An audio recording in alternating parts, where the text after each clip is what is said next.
Hello everybody, welcome to my channel. My name is Destiny, and today I'm going to be talking about how to combat procrastination. And listen, I've been a procrastinator since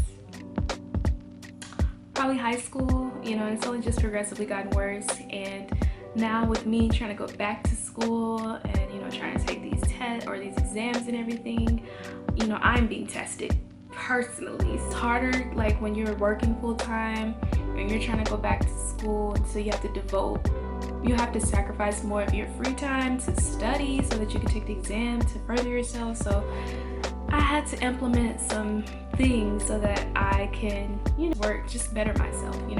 So these are going to be 5 tips on how to combat procrastination. So first things first, you definitely want to identify the source of procrastination. So for me, one day I was on Instagram and I was scrolling through and somebody reposted something about how procrastination is actually a form of anxiety. So me, I was like, what? I never even thought about it like that, honestly. So I just went ahead and took an introspective approach, and I realized that wow, like I have a fear of failure. And that's what makes me procrastinate. Like, I already knew that I had a fear of failure, but I just didn't link that fear with procrastination. And when I connected the dots, it made me realize, like, this is why I don't have like the motivation to do things, because low-key I feel like I'm a fail. So if I don't do it, I won't fail. But at the same time, I had to realize that me not doing something is also a form of failure. So it's important, y'all. You gotta really identify the source. And that's just the type of person I am too. Like, I like to correct issues. I like to be proactive instead of reactive. Tip number 2 is to make a plan. So I have a whiteboard, like a white erase board, and for the month I put down all the chapters and everything that I was going to study. Then I did everything that I was going to like film and edit and stuff. So me making a plan, it made me realize that it's possible. Now with the plan, I'm not gonna follow that. I already know I'm not gonna follow that because I'm moody, and sometimes I work off my moods, which is not really a good thing, but that's just how it is for me. And I know that I'm probably not gonna stick to the plan, but the plan is still essential because, like I said, it helps me to realize that it's possible. It's not impossible. You just gotta put the work in. Now, I'm still gonna accomplish the same amount of tasks by the end of the month, but I'm just not gonna do it in the order that I put it on. Like I said, I'm one of those people that really, like, I have to write things down so that they can become real for me. So yeah. Tip number 3 is to make it a habit and start off slow. So I've really been studying since like January, right?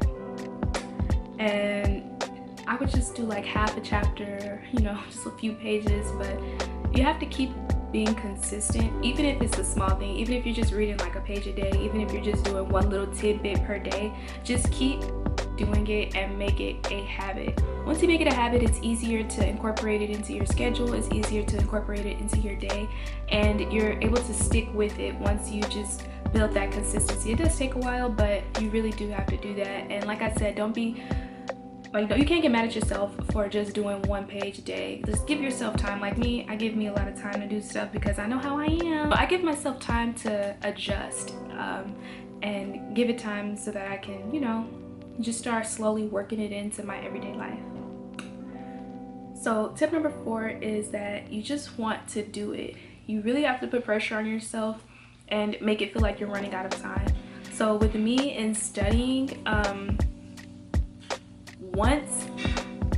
once I registered for the exam that I need to take to progress my education, I had the feeling that, okay, now I'm running out of time because now there's a deadline. So if I feel like I have a whole lot of time, I'm going to use up all that time. And I've noticed that about myself. Back when I was in college, I used to wait till the last day to write a paper because I was getting good grades when I wrote my papers the night before. Like, I was already getting an A when I wrote the paper the night before. So why would I spend 24 hours and 3 weeks to write a paper when I could do it in a day and get the same grade? That was the logic that I was following. That's not like a good thing, but you know what I'm saying?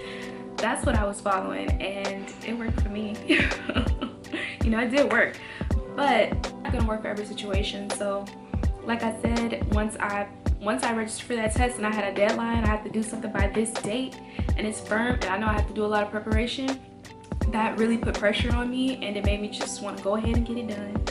And my last tip is to find ways to hold yourself accountable. And like I said, this is something that also looks very different for every individual person. One thing that really motivated me to do it was I like my job, I really do, but it's not something I want to do forever. I want to elevate myself, and it's not like my dream, but it is something that I enjoy doing actually. So that kind of propels me forward, and once I paid for the test, I'm like, okay, now I got money on the line, so I have to hold myself accountable to not be wasting money, because not only have I paid for the test, which is not cheap, like the test that I'm taking, it costs $200, and since all this coronavirus stuff going on, I have to you could pay $45 to see an additional $45 on top of the $200 to see if to see your scores first, and if you want it to be distributed to the schools that you apply to. So I don't, first of all, why y'all charge me an extra $45? So all in all, I'm gonna end up spending $245. On top of that, I had to buy study materials, so I bought 3 books in total, and y'all know books really, they add up. So at this point, I've invested money, and I've invested time, because I have been studying a lot. So I don't like to waste time, and I don't like to waste money. So that is a way that I kind of hold myself accountable to, stop procrastinating and actually put in the work. So yeah, those are my tips for procrastination. They might be common sense, but at least I can tell you that they actually do work. You know what I mean? So hopefully somebody found this helpful.